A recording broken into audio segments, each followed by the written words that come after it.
Need to wire money fast with Citizens Bank? Here's exactly how to do it.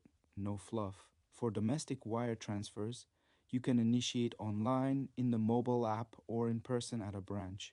Have this ready: your full name, address, and account number, plus the recipient's full name, address, account number, and their bank's routing ABA number, and a brief reason for sending. Outgoing domestic wires typically cost about $15 to $25, and you'll want to submit by around 11:30 p.m. for same-day processing. For international transfers, you'll need to visit a branch in person. These can't be completed online.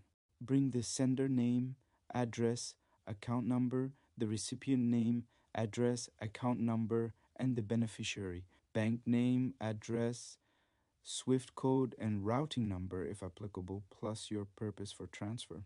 Use Citizens Bank's general SWIFT code for incoming transfers when required. Expect $30 to $50 for outgoing international wire fees. Submit by 5 p.m. to aim for same day processing on the bank's side, with delivery typically 1 to 5 business days depending on destination and intermediaries. That's it. Domestic, online, or app if you prefer speed, international at a branch with full details in hand. If this helped, drop a like and subscribe.